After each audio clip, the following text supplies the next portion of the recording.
What is the dumbest idea you have ever had that actually worked? In university I was late on an assignment that was supposed to be in my TA's drop box by noon that day. I didn't manage to get there until almost 3, so I was sure he had already emptied it. Now, the drop boxes were literal boxes in cubbies with a slot on the front and a lock on them that prevented them from being pulled out. The rack holding them was just a basic metal frame with about 5 rows of boxes. My TA's box was somewhere in the middle of the shelf. So I figured, I'm late anyways, why not take a chance, and slipped my assignment into the box below my TA's box. I got my assignment handed back a few weeks later than everyone else, and it had a note from another TA scribbled on it that said, "Looks like this fell into my box by mistake." I got full marks on the assignment. That's genius. Real estate told me I had to have the carpets professionally cleaned, wasn't in the contract, or I'd lose my $800 bond. I did some research and found out I could become an accredited carpet cleaner as there are no official licensing boards in my state. So, I did what any sane person would do. I paid the $85, did the online course and got my certificate. Registered a business name, ABN etc., all free, handed the property management a copy of my accreditation and an invoice for services. I became a professional carpet cleaner and launched a vacate cleaning business that is still going 6 months later. Edit to add, I did clean the carpets. They claimed I didn't and required a professional cleaner's invoice as proof.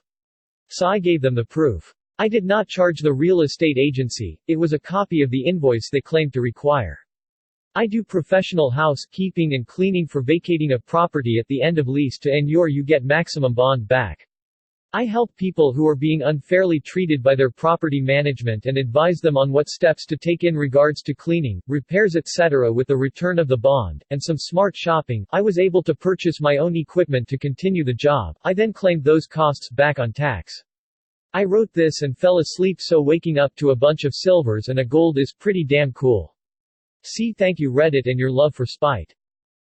In college my buddy and I took an investing class, and for one of the projects we had a month to invest fake dollars into the stock market and see which team would have the most money after a month. It was spring semester, so we put all of our fake money into Heinz, thinking there would be a spike in ketchup and mustard sales as the weather got warmer. The next day, Berkshire Hathaway purchased the entire Heinz company and the professor accused us of insider trading. We had no idea what we were doing. Edit, hey you, Mandog Jr. We're famous. Edit 2, to clarify, we didn't actually get in trouble for insider trading, but the professor came over to us before the next class and was like, what happened here? We explained it and she thought it was funny but said we would definitely be investigated for insider trading if this was real money. Similar game, 1987. I was absent the day we were supposed to buy stocks. The crash happened later that week, and since I was in cash and everyone else purchased stock and lost a ton of fake dollars, I won. I once faked being sick when I was in middle school and told my mom I had a sore throat and felt a cold coming on. She took me to the doctor and it turned out that I did, in fact, have strep throat. Lol. Task failed successfully. In college I was taking a class that required me to purchase an online textbook and workbook that was registered under your name, basically ensuring that each student would have to buy a new online copy each semester instead of buying used textbooks. I had a friend who took this class a semester before me, so we came up with the idea to message customer service and explain that I had recently gotten married, so my last name had changed, and I legally changed my first name from my friend's first name to my first name, and I would need them to change it in their system.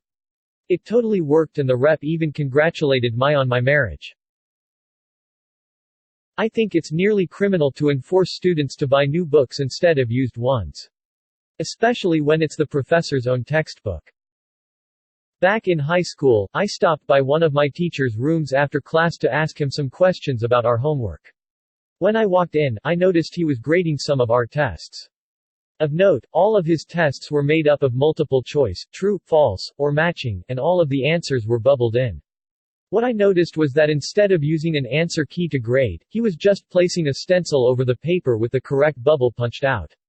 The stencil wasn't transparent, so all it showed was whether we bubbled in the right answer or not. Flash forward to our next test, and I'm stuck on a TF question. Knowing how he graded, I figured I'd bubble in both T and F, and if he caught it, it would be easy enough to claim it was an accident. Well, he didn't catch it, and I used that trick the rest of the year for a little extra boost on all of his tests. You just scared me, because that's exactly how the one food handler certification test I took was graded. I used to know a guy who, every week, would order his Saturday night curry for delivery while sitting in the pub and then walk over the road to the curry house and get it and himself delivered home. This went on for about 10 to 12 weeks. One week, we were sitting having a pint and the owner of the curry house walked in, took his order, and had him picked up from the pub. He said it was easier for everyone concerned. That's the most British thing I've ever read. On 4th of July I was in Brooklyn in neighborhood not too far from my own. Was having a hell of a time catching a cab when suddenly an ice cream truck pulled up. My apartment was right next to a ice cream truck depot. I knew any truck in the area was parking there. So I asked for a ride in what little Spanglish I knew. They obliged. Free ride home plus ice cream cone. Big win. Awkward ride. I am glad they said yes. Just smile and keep saying gracias. Lol. At college was at a friend's house on the other side of town, was very late and the buses had stopped so my only way home was to call a cab. This was before Uber. I was also really hungry so, because I only had about $10, my choice was either get some takeout and walk for an hour to get home at night, or call a cab and go hungry. Then eureka! I went into the Chinese takeout place and asked for a delivery to my home address and asked for a ride home. They protested at first but I explained that me hitching a ride was no extra cost for them. They agreed and I got a free ride home and a Chinese takeout. Edit, added a few words to explain I only had enough dollar for either the takeaway or the taxi. Edit 2, thank you kind sir for the gold. Edit 3, as many of you guessed, this was a long time ago, about 17 years ago in fact. The delivery guy had some other deliveries in the car so he didn't go out just for me. And yes, I tipped the guy, but had to run into my apartment first to get a handful of quarters. That's not dumb, that's genius. I used a soap bottle as a makeshift sink plunger.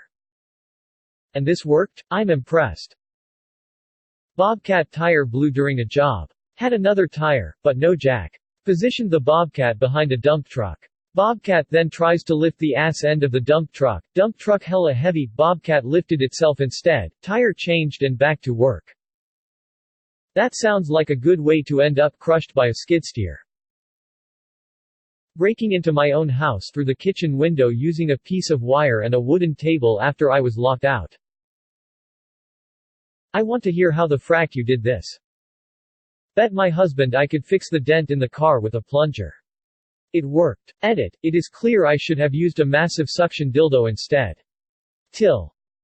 I got rear-ended one time, right around Christmas, and had a dent in my back bumper. That summer I had enough spare money to go get it fixed, but when I looked at the bumper there was no dent. As the weather got hotter, it caused the bumper to expand and eventually it popped back into place. Far from the dumbest working idea in the thread, but I once got an extra day to work on a video project in high school by coming to class with a video that was just a quarter second of blackness, eagerly volunteering to go first, then acting confused and scared when the file didn't work. The teacher took pity on me and told me to just bring it the following day, and I got to finish it that evening and still got full credit as if I did it on time. I once completely blanked on an essay assignment and didn't realize till I was sitting in class. Luckily, the teacher didn't collect the essays till the end of class and I proceeded to write the whole paper in my notebook during lecture. When people were handing in essays I went up and told the teacher that I forgot to print it, but I had a version in my email, showing him the handwritten one to prove I had completed the assignment. He let me go print it and I typed the whole thing up in like 5 minutes, ran back, handed it in and got like a C or B. Couldn't argue that since I was about to get a 0. Put Jesus in as Wi-Fi password in church. It worked. Huh, Jesus really is the answer. Not my idea but my mom's. I dropped one of my earrings and couldn't find it so she threw my other earring on the floor and it happened to land next to the first one. Brother, Go Find Your Brother, Adventures of Tom Sawyer. I did an undergrad in some weird mashup of electrical, computer engineering, math, physics and comp sci. Had to do a project or thesis at the end. I couldn't write for shit, so opted for the project. Except, I couldn't actually do anything good for shit. So I invented the 9-bit byte. Took me all of 5 minutes to think up, normal, read, all computers are based on binary, bytes, or 8 binary bits, and blah blah. Well, I had the courage to ask why they couldn't just be 9 bits. It's really more complicated than that, but you'll see I didn't care for complication if you read on. Instead of learning shit like 0.0001001 binary equals 9 decimal, why not just say 100 million, the 1 is 9 spaces over equals 9 decimal? Then, humans could read it. This is perverting everything about binary and architectures based on it, but whatever, who cares if saying 28 decimal equals 11,100 in binary or 0.0001001000000 in my scheme and was incredibly wasteful? And I went on to build a CPU that could process them that was ridiculously stupid, wrote my small paper about it. Professor commended me for thinking outside the box and gave me a great mark but told me to never tell anyone else about this stupid idea. So of course now I'm telling everything here. Surprisingly, that kind of encoding actually has applications somehow. I am a poor student living in Germany. Students are required by law to have health insurance. The university will expel you if you don't have health insurance. The lowest rate I could get was about €189 $208 a month. I usually don't even spend that much on food. There was just no way that I could pay such a high rate. I wrote my insurer countless letters and emails explaining how there was no way that I could pay €189. They refused to lower my rate, explaining how they are just following the law. They even informed my university that I had failed to pay health insurance. The university then threatened me to exmatriculate me. In my desperation, I wrote the German Ministry of Health. I explained myself and asked them to talk to my insurer. A week later I received a letter from my insurer informing me that they had cut my rate to a mere €89 a month and that this reduction was applicable to all month prior. My rate is about to go up again, but this time I should be able to manage. Edit. I got my high school degree by attending evening seminars when I was in my mid-20s. I worked a number of years after I received my high school degree. I started university when I turned 30. Therefore, I am not eligible for student rates or government loans (BAföG). Most students in Germany pay a significantly lower rate. Wow, you got insanely lucky. Good job reaching out to someone so high up. It probably wouldn't work in this day and age, but back when I was young I was tired of retail and wanted an office job. I just lied my ass off and pulled a total George Costanza what with friends coached to answer their phones as a business and such. Got hired as an admin assistant and been steadily moving up since. I think about doing this all the time to start a new path. Just scared I will not be able to BS my way in the door. We had a noisy rotating rooster weathervane, loud enough to keep people awake on windy nights, despite having been lubed. So I filled the hole the rooster rotates in with Crisco, even though people said it was a dumb idea and wouldn't work. Never had to lube it again because the Crisco didn't break down like other lubes. Never had to lube it again because the Crisco didn't break down like other lubes. So, anyway, that's how I got the nickname, Slippery Dick. Back in the flip phone days, I had dropped mine and the screen stopped working. I could make and receive calls, but the screen was just completely blank. I put up with it for a couple of weeks because I couldn't afford a new phone, but one day I had the thought of, well, if dropping the phone made the connection loose, maybe the same thing can fix it, and threw my phone at the ground. I picked it back up and the screen was working. Edit. Thanks for making this my top comment of all time, guys. Now everyone knows how much of an idiot I am. I never had screen problems, other than grime buildup from the keys. But over the last year or two, my flip phone has started duplicating keypresses. It's fine for dialing since you can delete at that stage, but breaks all those automated menus, such as the credit card entry for buying more minutes. Skeptical smiley face. When I was brand new to the army, we were training with another unit and we had to defend the urban combat area Mount Site from an incoming force. We were only allowed a few hours to prepare. One guy suggested that we set up trip wires to, at least, slow them down. The doors are all painted bright blue, and all anyone had was my package of black 550 cord Parachute cord that could easily be seen. Setting this up, we thought there was no way they would miss it. I was wrong. Instead of checking the door, like they were supposed to, the opposing force simply tried to rush through. I almost couldn't return fire due to the fact I was laughing so hard. I even put a piece, just below knee level, in the doorway to the room I was in.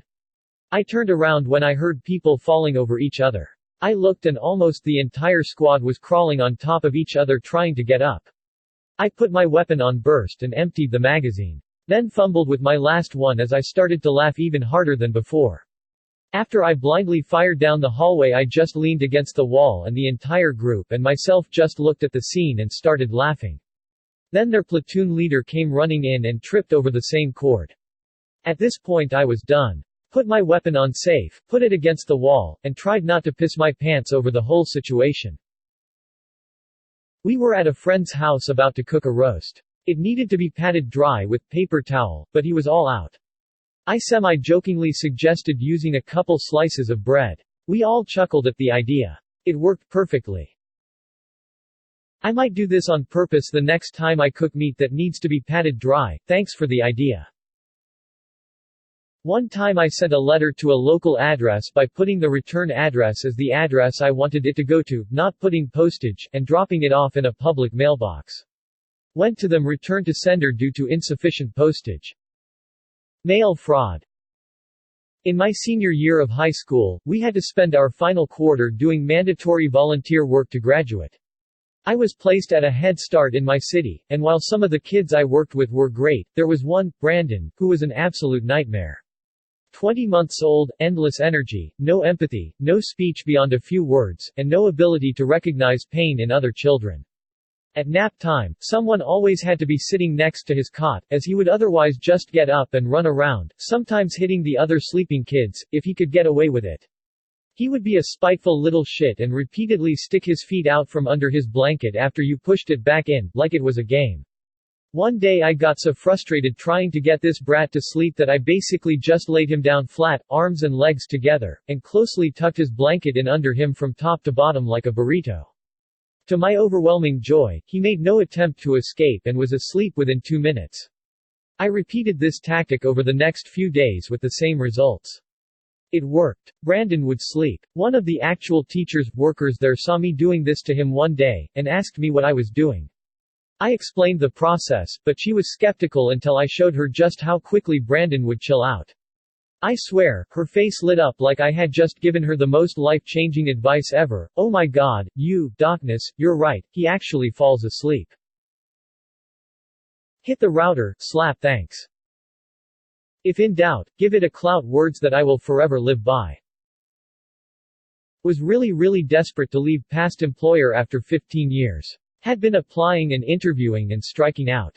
Finally got an interview at a place where, at the time, I felt, I am not really sure this is right for me, but anything is better than where I am at. Instead of prepping for the interview, rehearsing answers, etc., I pulled an Office Space. I was cocky, brash, unconcerned, made it seem like I was happy where I was at and didn't really care if I got the job or not.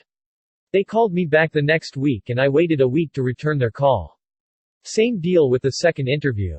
When they offered me the job, I hemmed and hawed, said I needed to think about it really hard, and that it was a big move for me, etc., etc. I came back and demanded well over $15,000 above what they were offering in salary. They accepted. Jesus, ballsy, good on you. Using a sewing needle to remove a bit of dirt that was making one of my records skip. Bear in mind my hands are shaky as hell, so it was certainly very tense and there was the danger of fracking up the whole thing. Edit, thanks to everyone who gave advice on how to clean records less dangerously. I went down a YouTube rabbit hole that led me to watching a dude clean a record using wood glue. He'd slather on the record, let it dry, then peel it off. Would that have worked better for you?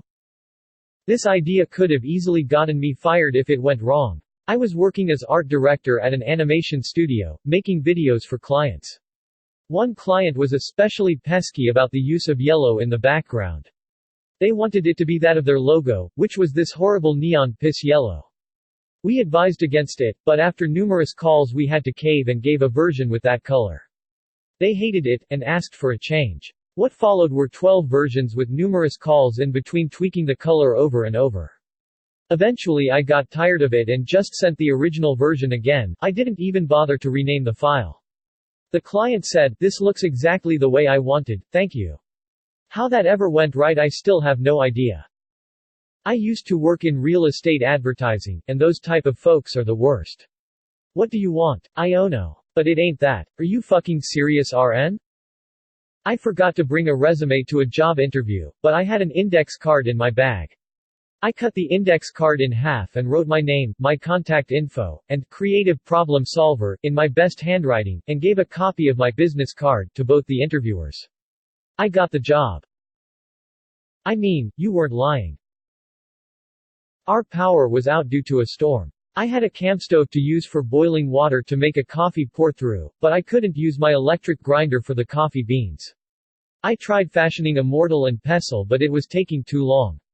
So, I put the coffee beans in a couple of Ziploc bags, placed the bag right behind a car tire, then ran over it back and forth a couple of times to crush the beans. Worked like a charm. Edit to add lol. It took reading through a few comments but now I see I wrote mortal, and not mortar. I tried fashioning a mortal calm down there Prometheus. Wearing a motorcycle helmet while snowblowing. I did it because I missed riding, it kept my face warm and when snow would fly back at me the visor would protect me. OMG, this has to be the stupidest looking activity, but so effective. Snowblower Extreme. I hated my math teacher and she was making us do a project on patterns even though we were in 7th grade, so my pattern was a series of increasingly longer sideways penises. She didn't even notice and I got an A. Surprised you didn't get the D. I'm stuck on a cliff, but if I jump at a really sharp angle at that gravel field, I could just slide down there and be fine, just like in TV. Every time I think about this I am amazed I'm not either flattened by a rock, or impact against something. Childhood really is just the tutorial level sometimes. Childhood is just a game in attempting death in any way possible. When I was younger I got called into HR because I drew a very detailed picture of a penis. It was really good. The HR meeting happened like a week after I drew it and my only defense was, I don't recall doing that, do you happen to have the picture? It might jog my memory. They didn't have it of course because I had it, and because I didn't confess they couldn't do shit. Investigation results inconclusive, have a nice day. But do you still have it? Got a really long drill bit stuck in a piece of thick wood, butcher's block. I tried everything I could think of to yank it out. My solution that ended up working for me was attaching the drill bit to a chain, put the chain on my truck, and have a piece of wood kind of stuck between two branches of a tree. I drove off slowly and it popped right out. Edit, to the many wondering on how I hooked up the bit to the chain, the drill bit was a long spade drill bit. The end sticking out of the block was long enough that I could bend into a little hook. Attached the chain to the hook, bent the hook in a little further, and ta-da! It was now another link in the chain. This is a popular way to bust out the back window of your truck, SUV in my area. Years ago, the foundation of my house would let water in right at the seam of the wall and hatchway. I decided to dig down so I could seal it from the outside. I got a few feet down before I couldn't reach with a shovel. So what did this genius do? I went in head first and kept digging. But then my arms were getting tired and I decided I should quit. I'm now doing a handstand in a narrow pit and have no way to back out of it.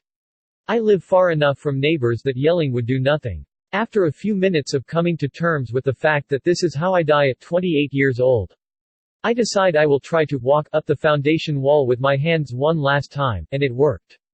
It could have ended quite badly. In the end, it worked. I was able to seal the issue from the outside. So close to winning a Darwin Award and you had to go mess it up by surviving. When I was young and broke I bought a sofa from a used furniture store. I had no way to take the sofa home. I went to a used car lot a couple of blocks away and took a truck for a test drive. I bought some furniture at IKEA and didn't have a good way to get it home, so called a fancy Uber and had a bemused driver take me and my stuff home.